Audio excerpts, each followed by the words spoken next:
En este programa, En Perspectiva, nosotros nos cuidamos mucho de los invitados. Sobre todo, somos muy exigentes de escoger a los invitados al programa. Esta mañana nos acompaña el ex candidato presidencial Ricardo Lombana. ¿Cómo está, don Ricardo? Buen día. Buenos días, Doñito Adames, y a toda la mesa. Gracias, un honor tenerlo aquí, don Ricardo. Vamos a hablar de varios temas, ¿no? Vamos a comenzar por lo siguiente. Ayer, el Contralor General de la República reveló los resultados de la auditoría financiera y legal, dicho sea de paso, que se realizó a Panama Ports, PPC, y dijo que en el periodo de 1997 a 2023, la empresa recibió 3.780 millones de dólares y solo entregó al Estado panameño 236 millones. El Contralor dijo algo que creo que queda registrado. Él dijo, o sea, nos dieron una propina. Es un hecho consumado y consumido que aquí cuando se negocian con grandes empresas ha habido la duda, y nosotros hemos sido unos críticos, de que algunos abogados que les corresponde defender los intereses del país, en algunas ocasiones, no todos, aparentemente defienden más los intereses de las empresas estas transnacionales que los intereses panameños. De ser así, y no dudo que lo que dice el Contralor es así, qué mala negociación para la República de Panamá. Yo creo, incluso que esto raya, y voy a ser muy severo en mi opinión, es un crimen de lesa patria porque no se defienden los intereses del país adecuadamente y una pérdida multimillonaria de dinero que puede servirnos para todos los problemas que tenemos, la caja de seguro social, la educación, la salud, etcétera. Ahí se fue por el basurero. Y un crimen de lesa humanidad precisamente porque esos dineros no llegaron a las clases más pauperadas de este país, ni a la clase media, ni a la clase alta. Ha sido un mal negocio para Panama Ports. Doctor Ricardo Lombana, en su opinión, esta revelación por parte del Contralor, ¿qué implica? O sea, ¿qué consecuencias debe tener en un Estado de derecho real? ¿Ok? Para la ciudadanía panameña no es un secreto que tanto mi persona como un grupo de panameños hemos estado desde hace ya varios años atrás advirtiendo lo que hoy se hace noticia. Recordemos que en un pasado nosotros acudimos previo a la renovación del contrato y posterior a la renovación del contrato a exigir cuentas, porque alegábamos entonces lo que hoy se revela, que la empresa no solo había incumplido a lo largo de la vigencia de su contrato, sino que había corrupción detrás de la operación y de este contrato, y obviamente corrupción y falta de transparencia en la extensión o renovación por 25 años más de dicho contrato. En aquel entonces nos estrellamos contra una muralla, como nos hemos estrellado muchas veces, pero siempre en defensa de los intereses de los ciudadanos. ¿Y cuál fue la muralla entonces? El Contralor Solís, en su momento, advirtiendo que todo estaba en orden y que la empresa había cumplido, pues que a través de una auditoría, precisamente de la Contraloría, se validaba el cumplimiento de la empresa para con el Estado panameño. Tanto el excontralor Solís como el gobierno anterior, como muchos otros, deberían rendir cuentas ante esta revelación, porque usted lo sabrá, don Guillermo Adames, y seguramente Rodrigo Noriega y muchos que nos escuchan, que una empresa no puede robarle miles de millones de dólares a un gobierno o a los panameños, a un Estado, sobre todo una empresa concesionaria, sin la complicidad de los gobiernos o de personeros de gobierno que toleran y toleren este tipo de robo al Estado. Entonces, aquí es donde se complica el asunto. ¿Por qué? Porque tú puedes decir, como muchos han dicho a lo largo de la historia, vamos a presentar las denuncias y vamos a llegar hasta las últimas consecuencias. Pero ¿qué pasa? Que en Panamá las últimas consecuencias llegan solamente hasta donde aparece un político de alto perfil o una persona con poder económico, y hasta allí llegan las últimas consecuencias. Si se tratara de un vendedor de CDs piratas en el semáforo, ya estuviera detenido. Si se tratara de alguien que se robó una iguana, ya estuviera detenido. Pero como se trata de los delincuentes de saco y corbata, son protegidos. Entonces, siempre hay una esperanza y un optimismo de que ahora sí, en esta ocasión sí, veamos, ojalá lo que hoy se revela traiga consecuencias. Pero más allá de las consecuencias penales o de sanciones de cárcel y este tipo de cosas, a mí lo que más me preocupa es dónde está la plata. O sea, ¿dónde están los dineros de los panameños? ¿Qué es lo que se tiene que recuperar? Sobre todo en un contexto en el que se habla de que no hay Shenchen. Nuestra campaña política, nuestro planteamiento político de casi 10 años ya desde que inició nuestro movimiento, ha sido precisamente en función de que Panamá no es un país que le faltan recursos. Panamá es un país cuyo esquema de corrupción y cuyo esquema de favorecer a pocos en los grandes negocios ha creado enormes brechas de desigualdad, como lo vemos hoy. Y hoy ponemos el dedo sobre Panama Ports, mañana ponemos el dedo sobre cualquier otra concesión millonaria y seguramente tendremos el mismo esquema y el mismo tipo de perjuicio para la mayoría de los panameños. Entonces, esperamos que esta sí sea en serio. Para mí no es sorprendente lo que se revela el día de ayer, y esperamos, y lo digo con mucha responsabilidad, que este hallazgo que se anuncia con bombos y platillos sea porque realmente van a llegar hasta el final de las consecuencias y no un show que le estamos montando al secretario de Defensa de los Estados Unidos o un show que le estamos montando a la presión que está ejerciendo los Estados Unidos sobre el asunto de nuestros puertos. Porque no descarto nada, tomando en cuenta cómo se están manejando las cosas últimamente en Panamá. Doctor Noriega, a ver, este momento en el cual surge, así como un mago que saca un conejo de sombrero, ¿no? Surge el tema de Panama Ports con una vehemencia que me llama mucho la atención. Vemos, por ejemplo, que dice que la renovación del contrato se dio sin que se cumplieran las obligaciones básicas del contrato, dice el Contralor. Sin embargo, su antecesor dijo lo contrario. ¿Cómo entendemos eso? Bien, don Guillermo, y lo que explicó don Ricardo, yo creo que aquí hay una complicidad, un acto de corrupción con los bienes públicos implica, como los tangos, que haya dos partes. Haya el corruptor y el corrompido, o el que quiera ser corrompido. Lo que evidenció ayer el Contralor Flores, lo que muchas personas en la opinión pública sospechábamos, el señor Ricardo Lombana interpuso unas acciones de habeas data en el año 2020 y 2021, que fue la razón por la que la opinión pública pudo saber cómo se comportó esa junta directiva, y en la cual había representantes del sector privado que también estaban en contubernio con todo este proceso.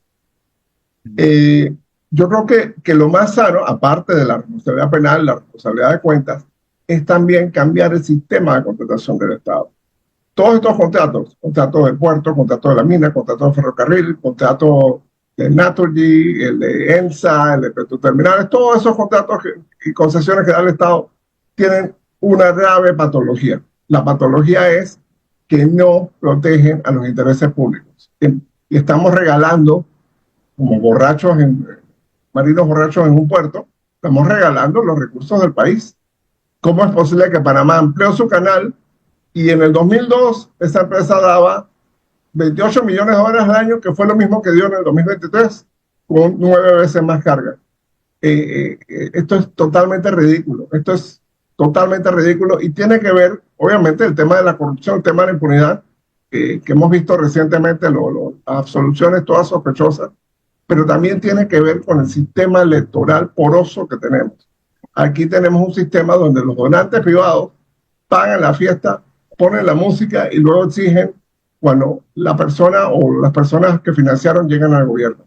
Por eso que tenemos que aprovechar la reforma electoral ahora mismo para amarrar esos baches, esos vacíos que hay, cerrarlos y impedir que los donantes de campaña controlen la agenda de los gobiernos cuando lleguen al poder. Ese tema, doctor. Los donantes de campaña que van desde las empresas transnacionales, los bufetes de abogados, las grandes empresas panameñas, ¿saben por qué? Porque la pequeña y mediana empresa no tiene la capacidad económica. No puede prestar un helicóptero, no puede prestar lancha, no puede pagar artistas, etcétera. Sí, viene más aquí en este programa En Perspectiva con nuestro invitado, el ex candidato presidencial Ricardo Lombana. Estamos analizando con el ex candidato presidencial Ricardo Lombana las declaraciones que dio ayer en conferencia de prensa el Contralor General de la República, Anel Flores. Él dijo otra cosa de las que expresó. Él aclaró que la auditoría no tiene nada que ver con las declaraciones de Donald Trump, que fue lo que usted dijo, don Ricardo Lombana. Eso lo vamos ahora a analizar, pero antes de entrar es un terreno movedizo, ¿no? Dentro de las perlas declarativas del señor Contralor, dice que el Estado panameño, repito, dejó de recibir 1.337 millones de dólares si se hubiera respetado el primer contrato. ¿Por qué razón? Porque dice que producto de los sacrificios fiscales y el cambio de resolución que establecía un plazo fijo de 20 millones y un incremento de 5% por operar 2 puertos en la República de Panamá. Mal negocio para la República de Panamá, pero yo estoy de acuerdo con lo que dice el abogado Lombana, no únicamente recuperar el dinero. Eso es lo más importante, porque utilizar lo que corresponde, que vayan a la cárcel por corruptos y por no defender los intereses del país, está bien, pero además tienen que devolver ese dinero mal habido al Estado panameño, ¿no? Camila. Sí, los números pueden ser algo difíciles de escuchar y comprender, porque dieron muchas cifras, pero hay varios eventos que sí mencionó el Contralor también que llaman la atención. Uno, por parte de la empresa, él detalló un poco cómo ellos han ido dividiendo sus operaciones, por decirlo así, usando concesionarios para hacer el trabajo que le tocaba hacer a la empresa y luego registrar eso como un gasto. O sea, básicamente tercerizar parte de la operación, pero él sugirió como que era la misma empresa haciéndolo, simplemente rompiéndolo de esta manera para poder declarar menos ganancia. Eso por un lado.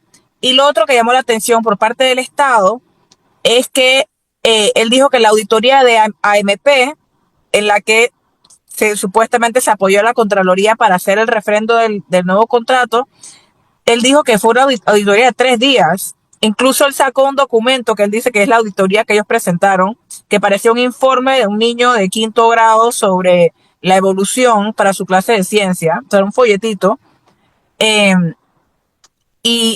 Quería escuchar la opinión tanto del doctor Noriega como del señor Ricardo Lombana de esos dos aspectos, de que está más allá de cifras enormes, de cómo estamos hablando de posibles incumplimientos tanto de la empresa como del Estado en sus funciones. Sí, gracias Camila por ese señalamiento. Mire, hay un tema que es una fractura permanente que tiene la clase política con el Estado panameño. No se permite que funcione un servicio civil permanente e independiente dentro del Estado.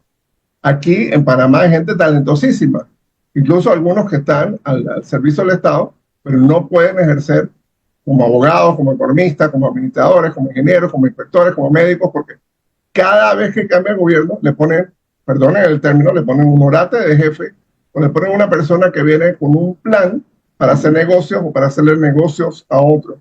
y el Estado ve mermada su capacidad de negociación. Entonces, eso lo vimos ahí, por ese comportamiento de la AMP. Ya se había decidido por parte del gobierno de Cortizo renovar a Panama Ports, costara lo que costara y fuera como fuera. Entonces, ni siquiera tomaron el disimulo de, bueno, vamos a tomar 2 meses, vamos a revisar los papeles, vamos a pedir algunos informes. No, no, no. Ni siquiera hicieron el esfuerzo de disimular el tema, simplemente aquí está en 3 días, aquí está este informe y ya, renovemos. Yo creo que gracias al trabajo que hizo don Ricardo Lombana con los habeas data, me acuerdo porque escribí una nota en la prensa el 3 de marzo del 2021, en base a esas actas, tú te dabas cuenta que eso era un juego de pitcher a catcher. Había un miembro de la empresa privada en la junta directiva de la AMP diciendo, bueno, ya, aprobemos este contrato. O sea, no demoremos más. Por el contrario, había que ponerle lupa, había que ponerle microscopio. Y todo el mundo parecía cómplice en la decisión de, bueno, vamos a renovar esto y cambio y fuera. Sí, eso ahí se evidencia una madeja de complicidades. Evidentemente, ahí está. Eso no pudo haber sido nada más que la empresa corrompió. Están también los corruptos de siempre. Ahora, la pregunta al abogado Lombana es la siguiente. Yo también quería escuchar su opinión sobre lo que dije. Por favor, Ricardo, lo que dijo Camilo. Yo valido lo dicho por Rodrigo. O sea, valido lo dicho por Rodrigo, poco que agregar.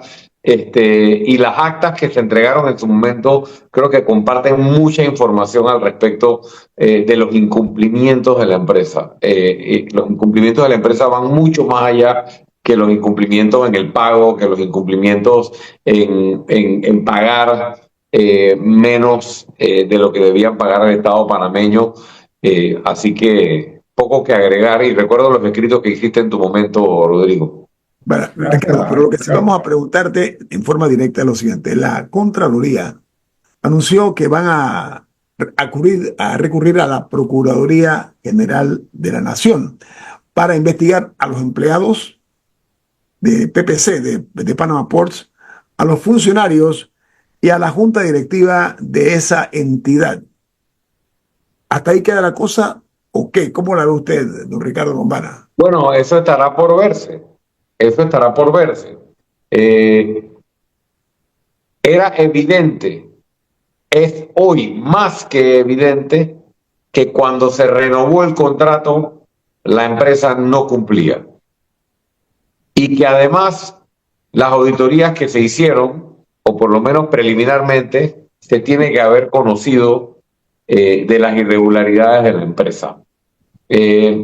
Entonces, hay que ver si el Contralor General de la República tendrá palabra para cumplir con lo que ha dicho de presentar las denuncias a todo el que resulte responsable, y luego habrá que ver si el Procurador General de la Nación y los fiscales, y a quien le toque investigar, tendrán la independencia y la imparcialidad para llegar a las esferas que tienen que llegar, porque solamente empecemos por la administración anterior.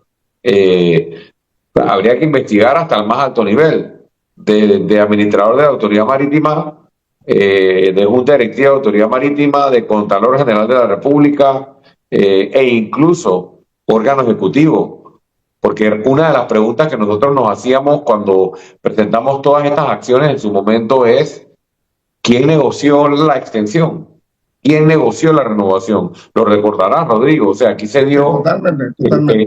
Aquí se dio una extensión de 25 años, pero aquí hubo una negociación con Panama Ports, hubo conversaciones con Panama Ports. ¿Quién llevó adelante esas conversaciones? Fue expreso, Ricardo, don Guillermo y Camila, que el gobierno anterior aceptó un aumento de los ingresos que Panama Ports le iba a aportar como una especie de acuerdo de accionista, que esto iba a ser afuera de contrato, iba a haber un acuerdo de accionista y que con eso Panama Ports le iba a pagar una platita ahí, que listo, pues ya te pagamos 137 millones, creo que fue, y ya, toma eso como lo que teníamos que pagarte, listo. O sea que si eso fue lo que la empresa reconoció, imaginemos lo que se hubiera podido conseguir en ese momento con una verdadera auditoría. Camila. Yo sí quisiera hacer énfasis en algo que que mencionó Rodrigo. Y yo creo que tiene que ver con el problema más grande detrás de todo esto. Y es que o sea, se hace evidente ante los ojos de la población que hay empresas, tanto concesionarias como empresas que relaciones con el Estado panameño y que brindan servicios de diversas naturalezas, que no cumplen con sus obligaciones contractuales y a pesar de ello mantienen sus contratos o se les renuevan sus contratos. Por ejemplo, tú mencionaste las compañías eléctricas, ¿no? Ya sea de distribución u otro tipo de compañías. Tú mencionaste la mina o la compañía minera. Estamos ahora hablando de una de las concesionarias, que irónicamente, y corrígeme si me equivoco, Rodrigo, creo que es la única instalación portuaria que ha ido a licitación en Panamá. Todas las demás no han ido a procesos de licitación.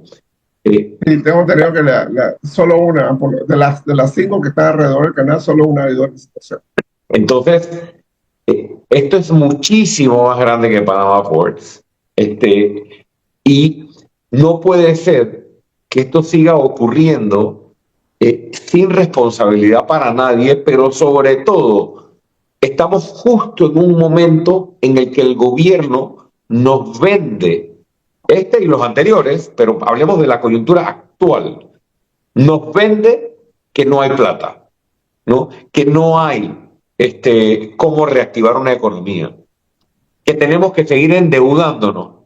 Hace poco el ministro Chapman comunicó al país que adquirió una deuda adicional por una suma casi idéntica a la suma que Panama Ports ha dejado de pagarle al pueblo panameño. Entonces, mira el nivel de la irresponsabilidad, que aquí seguimos pidiendo deuda y endeudando a futuras generaciones y a un Estado, y que aquí todo el mundo tranquilo y que las calificadoras de riesgo y que el grado de inversión.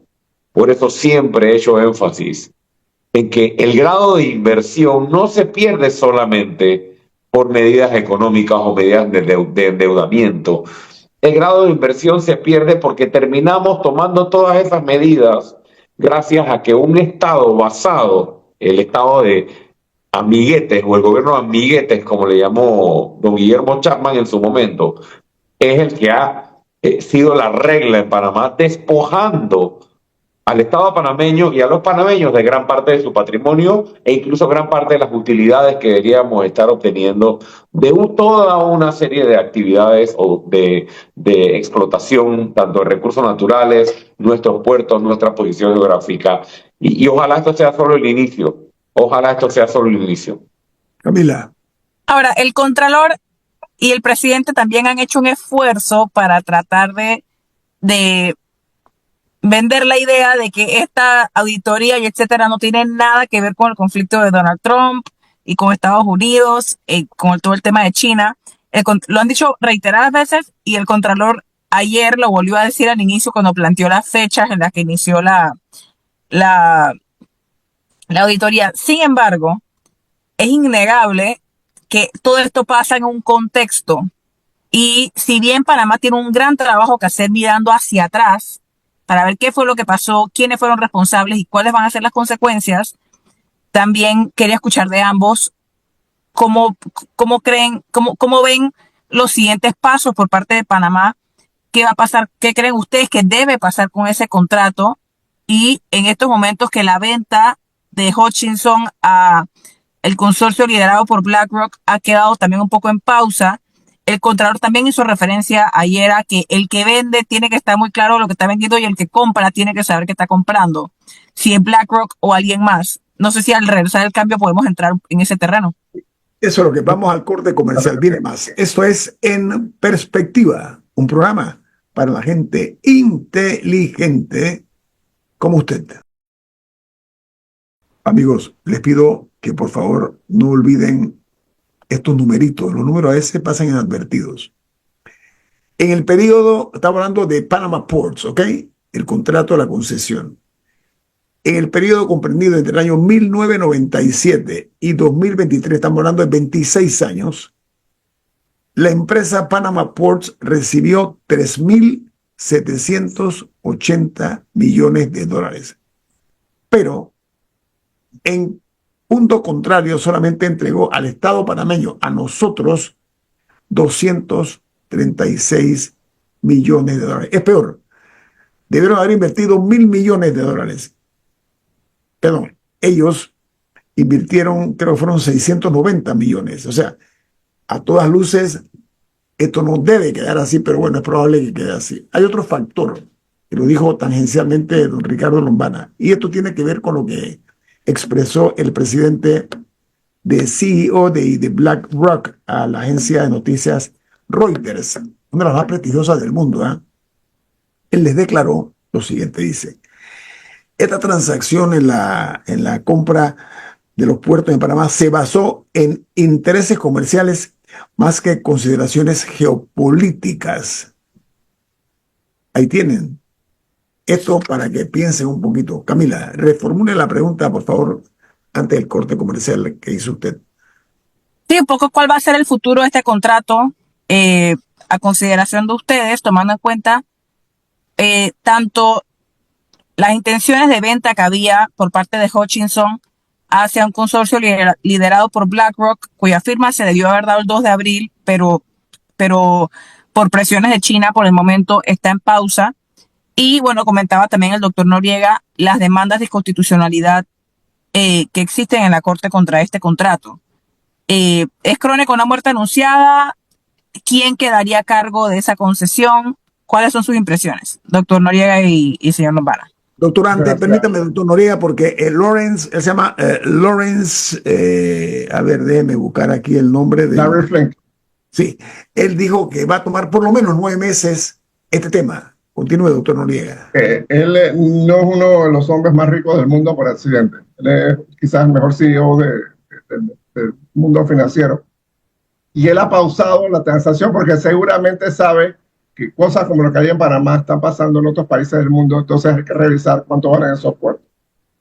Pueden pasar dos cosas. Puede pasar que la Corte tiene 2 casos contra Panama Ports. Uno, la sala tercera, que tumbaría las notas de la AMP que aprobaron la renovación.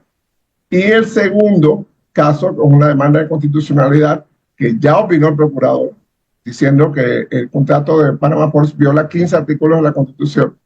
Ese anularía por completo el contrato. Cualquiera de las 2 decisiones, de ser positivas, dejaría a Panama Ports sin contrato y pasarían los puertos automáticamente al Estado porque son puertos estatales, son propiedad del Estado. ¿Qué haría el Estado en ese momento? Si se lo pasa al Canal de Panamá, si busca otro operador, se hace una licitación. Esa es una pregunta muy importante y lo más probable es que la tenga que contestar el gobierno de José Raúl Mulino. Ricardo Lombana, su opinión. Estaba buscando, tratando de recordar las palabras precisas del Contralor Flores, pero creo que recuerdo la esencia de ellas. Camila, yo te voy a dar una respuesta directa. Yo sí considero que las acciones del gobierno panameño, incluyendo las gestiones de la Contraloría, están directamente relacionadas con la presión de los Estados Unidos de América. Porque el propio Contralor metió la pata cuando dijo hace algunas semanas, cuando iniciaba esta auditoría, dijo una frase, palabras más, palabras menos, que era que esta concesión y la operación de este puerto se había convertido en un enclave de la República Popular de China o de los chinos, y que eso se alejaba de la naturaleza o de la esencia de lo que debía ser ese contrato. La primera pregunta es ¿por qué un contralor tiene que decir algo como eso? Eso no es casual. Para mí tenía todo que ver con que ya sabían por canales diplomáticos, porque los panameños nos enteramos después que vino Marco Rubio de qué era lo que estaba pasando. Pero créanme que el gobierno panameño se enteró mucho antes por canales diplomáticos, porque incluso un funcionario alto de Cancillería panameña estuvo reunido en el Departamento de Estado algunas semanas antes de que viniera Marco Rubio a Panamá. Entonces, para mí sí está relacionado tanto la auditoría, porque la auditoría, más allá de servir para recuperar dineros o procesar a corruptos, va a servir para tener una muy buena excusa para despojar a la empresa del contrato y tener un nuevo contratista o debilitar la posición de la empresa a la hora de negociar la venta o negociar en la negociación pues comercial que tengan con BlackRock o con cualquier otra empresa que desee comprar, porque ahora están desde una posición probablemente de debilidad ante este martillo que le ha puesto Panamá con esta auditoría y con estas cifras. Entonces, que el Contralor haga semejante conferencia de prensa y semejante anuncio el mismo día que viene a Panamá el secretario de Defensa de los Estados Unidos, estas cosas no son casualidad. Los que sabemos algo de cómo se maneja esto y de diplomacia, no tenemos que estar elucubrando mucho.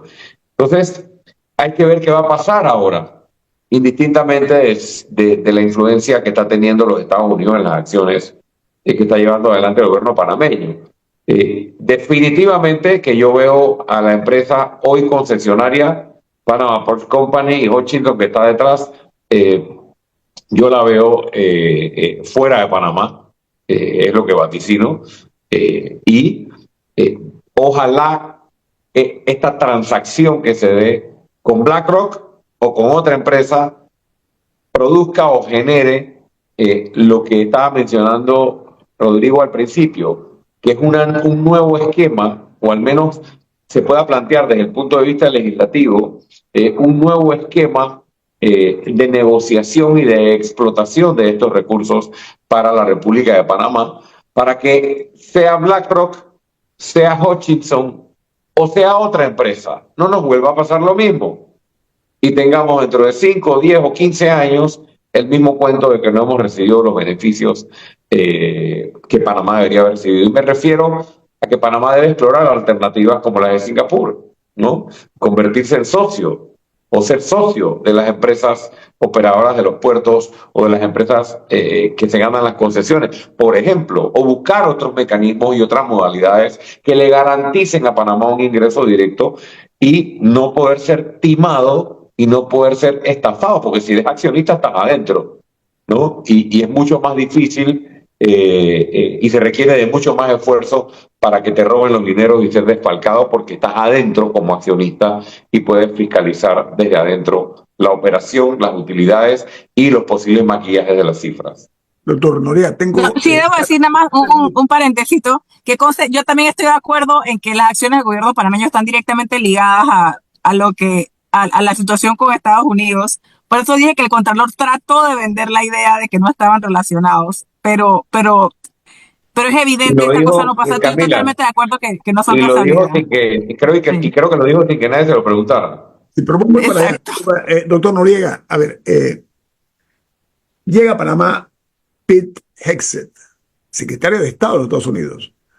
¿Es otra herramienta de Panamá o no esa visita? Totalmente. A él de cariño en Estados Unidos le dicen Whiskey Leaks, porque parece que es muy amistoso con el whisky, pero es peligroso porque es una persona que no viene a escuchar. Él viene a recibir una respuesta. Él no viene a escuchar excusas, él no viene a dialogar. Hay un encuentro regional militar acá en Panamá, recuerda los tiempos de la Escuela de las Américas, esperemos que no vuelvan. Y aprovechando esa cortina, pues viene a Panamá, se va a reunir con el presidente, se va a reunir con el ministro de Seguridad, se va a reunir con sus pares pues, de la región acá. Pero sí, el tema de esa visita es preocupante porque ya vimos en las calles uniformados estadounidenses, como lo habíamos visto en un cuarto de siglo. Y hace un cuarto de siglo tomaban la molestia de más o menos disimular el tema. Ahora no, o sea, los hoteles de Avenida Balboa y otras partes de la ciudad, pues, mostrándose uniformados abiertamente, con un problema jurídico Dios no quiera que le pase algo a esos señores, pero ellos no tienen protección jurídica en Panamá. Lo que dice la Ministerio de Seguridad de darles autorización, eso no aguanta el pegamento. Ellos necesitarían un tratado para permanecer en Panamá porque, vamos, o sea, ¿cuál es el estatus jurídico de esos soldados aquí en Panamá? ¿Qué pasa si se chocan con alguien? ¿Qué pasa si van a un restaurante y se pelean con alguien? ¿Qué pasa si, por decir algo, el Viernes Santo van a un bar y no les sirven licor y ellos exigen que les sirvan? O sea, hay un montón de cuestionamientos que creo que el gobierno Molino, en ese sentido, se ha metido en un laberinto sin realmente estar preparado ni haber considerado todas las opciones y todas las consecuencias de sus decisiones. Yo coincido. Yo quiero, Nito, sí. Un minuto, Ricardo, un minuto, rapidito. Ajá. Sí, 2 comentarios muy rápidos. Revisemos nuestra historia. ¿Cuántas veces en la historia de la República de Panamá, si es que había ocurrido, en menos de 3 meses, Trump tomó posesión el 20 de enero del 2025? No se han cumplido 3 meses de su mandato y ya nos ha visitado el secretario de Estado de los Estados Unidos, el jefe del Comando Sur y el secretario de Defensa, en menos de 2 meses y medio. Eso no es poca cosa y eso hay que ponerle atención. Y no sé si eso ha ocurrido en la historia de nuestra historia republicana o incluso con otro país. Nos están enviando un mensaje muy claro y Panamá tiene que tener una política exterior y una estrategia diplomática robusta y bien elaborada para esto, y no la tiene. Y me preocupa, y con esto cierro, la debilidad de nuestro servicio exterior frente a todo el rejuego geopolítico que se está dando y a la presión que estamos recibiendo de los Estados Unidos de América, y pareciéramos estar sin rumbo en una postura digna, una postura soberana, pero también conveniente a los intereses de Panamá. ¿Sabes qué? Panamá tiene la oportunidad de convertirse en socio en esta negociación. Claro. Eso me parece fundamental. Dejemos de ser ya los regaladores de nuestra propia riqueza y de nuestro propio destino. Hay que cambiar esa mentalidad, en muchas ocasiones una mentalidad absurda, porque somos subalternos teniendo nosotros el control de nuestro destino. Ricardo Bombano, un placer tener usted aquí en este programa. Que tenga usted un buen día. Gracias a ustedes. Gusto en estar de nuevo en compañía de este grato foro. Ha finalizado En Perspectiva, un análisis para las mentes inteligentes. Por los 107.3 de Omega Estéreo.